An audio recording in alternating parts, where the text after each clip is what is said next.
Le genre d'enfant que j'étais, je pense que j'étais une enfant comme silencieuse. J'observais beaucoup. Je pleurais pas vraiment beaucoup, mais je faisais la baboune souvent, mettons. J'observais. J'étais comme avec les gens, mais un petit peu à l'écart tout le temps. Après ça, le genre d'adolescente que j'ai été, genre le type d'adolescente qui a fait un 365 degrés un moment donné dans son parcours aussi, là. Ça a commencé vraiment difficilement par une agression sexuelle en secondaire 1 qui a commencé du mauvais pied vraiment beaucoup tout mon secondaire puis qui m'a suivie avec des rumeurs vraiment bizarres. J'ai pensé que le monde entier était contre moi, mes parents étaient contre moi, qu'il fallait que je me protège d'eux autres, puis j'avais des envies de plus appartenir à cette famille-là. J'avais envie de lâcher l'école. J'avais dit à ma mère que ça me tentait plus d'être au secondaire. Je pense que j'avais comme 14 ans. Puis elle savait que j'aimais conduire, que j'aime les autos. Fait que là, elle m'a amené conduire son char dans le stationnement de l'école. Puis là, elle m'a dit ben, si tu veux avoir ton char, il va falloir que tu passes un permis, puis qu'il faut que tu ailles un test, puis tu vas aller à l'école. Puis l'école, je sais que ça peut être gossant, mais des fois, c'est comme obligé, tu sais. Puis j'ai pas lâché le secondaire, mais ça a été difficile. Je pense que comme j'ai perdu beaucoup d'amis au secondaire, je me suis refait un cercle social. J'ai pas trouvé que j'étais représentée dans le cadre académique du tout, même au primaire. J'ai retrouvé comme des écrits que je faisais quand j'étais au primaire, puis c'était comme une grosse critique du système scolaire, mettons. Je me sentais pas... euh, je me sentais pas vue pour la personne que j'étais. Mettons, même quand tu es un enfant, on prend pour acquis que tu peux pas prendre des décisions pour toi-même, puis on te laisse comme rien faire. Puis moi, ça, c'est vraiment quelque chose qui me pesait fort sur mon estime personnelle, sur ma colère. J'étais comme tout le temps fâchée. Puis j'avais envie qu'on me fasse confiance, j'avais envie qu'on me donne plus de liberté, puis je l'avais pas.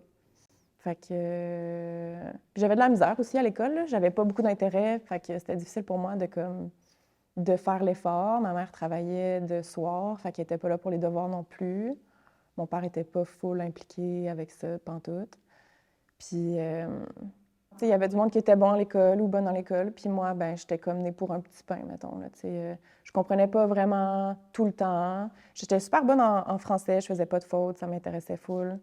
J'étais bonne dans plein d'autres matières, mais on dirait que celles pour lesquelles je mettais vraiment des valeurs directement liées à mon intelligence, c'était comme celles dans lesquelles j'étais pas bonne. Puis là, je laissais ça me définir. Puis ça faisait en sorte que j'étais gênée de poser des questions en classe parce que c'est comme si j'avouais que je comprenais pas. Puis là, tout le monde avait l'air de comprendre, soit performait, qui comprenait ou comprenait vraiment. Fait que là, d'être la première ou la seule personne qui lève la main, quand en plus, t'es la personne qui passe ses étés en cours, genre en classe de rattrapage, ben ça me tentait pas, tu sais. Fait que je restais avec mes incompréhensions au lieu de juste être assez forte puis capable de montrer que, dans le fond, c'était pas clair, tu sais. Ben, le sentiment que j'avais de me sentir comme contre le monde, je pense que c'était vraiment dans ma tête, là. Je pense que les hormones que tu vis dans ta tête, dans ton corps, quand tu rentres dans l'adolescence aussi, c'est vraiment quelque chose qu'on comprend pas sur le coup. On a aussi l'âge de commencer à devenir sa propre personne, puis ça, c'est vraiment dur à comprendre. Tu sais, je pense qu'on est encore en train d'essayer de le comprendre. Puis je vais avoir 30 ans, là, tu sais. Mais ouais, je pense que c'était juste une colère que je savais pas à quoi attribuer, tu sais. J'étais frustrée de pas être considérée plus. J'avais vraiment toujours eu de la misère avec avoir un cadre rigide. Mes parents étaient assez stricts dans la vie.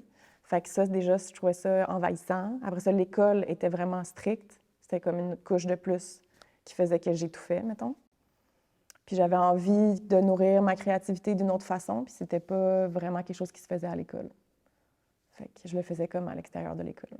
Ouais, je me rappelle pas le déclic de le monde est contre moi à ça va mieux, quand est-ce qu'il s'est fait puis comment, mais par rapport à l'école, mettons après le secondaire, j'avais pas vraiment. Ben, je pensais aller au cégep parce que tout le monde allait au cégep, mettons. Puis je m'étais pas posé plus de questions, mais dans ma tête, c'était profil sciences humaines, profil individu pour la socio, puis sans mathématiques parce que j'étais bien trop traumatisée. Puis, mais je me prenais comme des cours optionnels en biologie. Puis j'avais pas réfléchi plus qu'il faut à ça parce que je me disais tellement pas que les sciences naturelles, c'était pour moi, vu que j'avais pas fait mes maths fortes, puis que j'avais de la misère à l'école, que je le gardais juste comme en bonbon, tu sais, sans considérer que je pouvais peut-être y aller. Puis je me rappelle le jour où j'ai disséqué un cerveau de chèvre, puis j'étais super de bonne heure à l'école, j'étais vraiment de bonne humeur, j'avais comme lu avant, j'étais préparée, puis là, je voyais que j'étais comme organisée, que ça me tentait. Puis j'ai commencé à peut-être voir de plus en plus que je pouvais avoir un autre chemin qui était celui des sciences humaines, mettons. Parce que c'est comme si au secondaire, on te dit choisis ta carrière, tu as 16 ans, choisis ta carrière, puis c'est soit les sciences naturelles ou les sciences humaines. Soit tu es une bolle, soit tu ne l'es pas. Fait qu'à à 16 ans, on va tout de suite te dire si tu es capable ou non, puis c'est ça qui va rester avec toi, tu sais. Je pense que ce qui m'a amenée vers la biologie, c'est juste que ça m'a toujours impressionnée. Comme, ça m'a toujours vraiment intéressée de comprendre comment les choses fonctionnent. J'adore analyser les situations, j'adore décortiquer quelque chose, j'adore l'environnement naturel dans lequel je vis aussi. Puis c'est quelque chose qui me donne beaucoup d'humilité. Il y a du monde qui vont dire qu'ils vont se ressourcer en nature ou des choses comme ça, mais moi, j'aime l'observer, justement. J'ai toujours observé beaucoup ce qui se passait autour de moi, puis j'aime être dehors puis juste observer les autres êtres vivants qui sont pas humains nécessairement, tu sais. J'ai rien contre le genre humain, là, mais j'aime beaucoup le monde dans lequel je vis. Fait que la biologie, je pense que ça m'amenait une compréhension d'un monde dans lequel j'avais pas l'impression de fitter, qui était aussi avec un certain recul, tu sais. Tu l'observes puis tu le comprends. Puis je pense que ça me faisait du bien. Je sais pas si je me voyais différemment ou si je me rencontrais, peut-être, là, c'est vraiment cliché, là, mais je pense que c'était comme une vague de fraîcheur un peu parce que je me rendais compte que j'étais capable au final. Puis que, peut-être comme tout le monde, mais que si ça me tente pas de faire quelque chose, si je suis obligée de faire quelque chose, ça va pas vraiment se passer.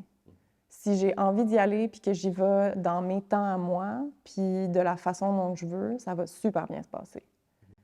Mais, tu sais, mettons, quand quand je me suis inscrite à mon premier programme universitaire, parce que j'en ai fait comme 4, je suis allée en coopération internationale parce que je me disais, ben justement, je me disais encore, même après avoir pris des cours d'option en bio, que c'était quand même pas pour moi. Puis que moi, mon envie d'être utile comme dans la vie, ça allait être par ma facilité, dans mon entre-gens, mon aspect social. Fait que je suis allée en coopération internationale. Puis j'ai pas vraiment cru dans cette institution-là, vraiment. Puis j'ai eu un bon regard critique, mettons, sur cet univers-là.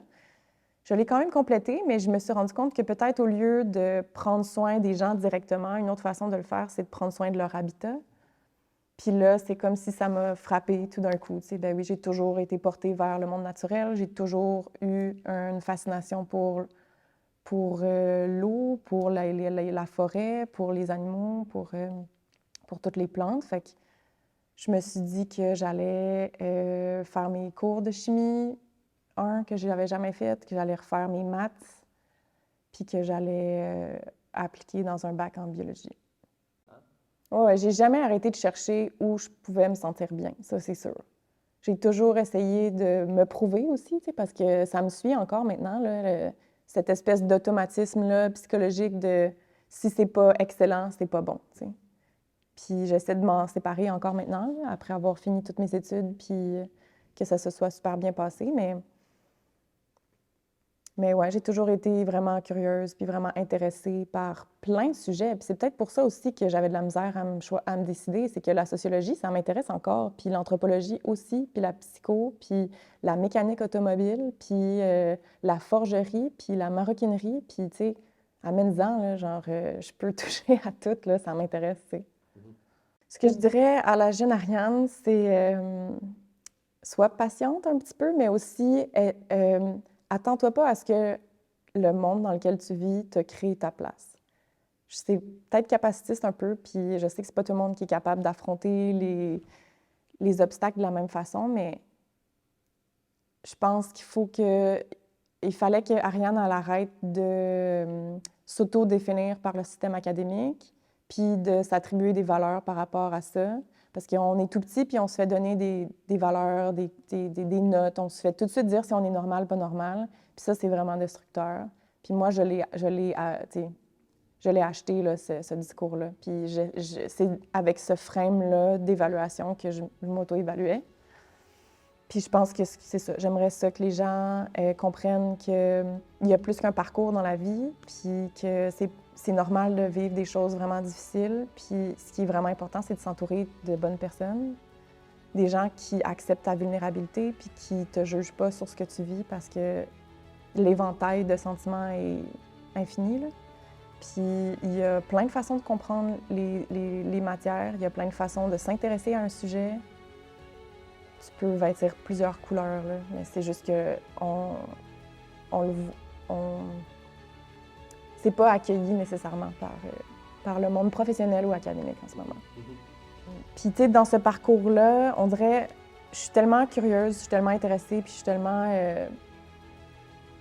intense, je veux dire, que j'ai de la misère à juste faire mon parcours scolaire puis pas m'impliquer dans tout ce qu'il y a à côté. Est-ce que tu penses que tu vas avoir assez d'une vie Haha, pour non. tout apprendre ce que tu as envie Je d'apprendre? pense que j'en ai vécu plein. Déjà.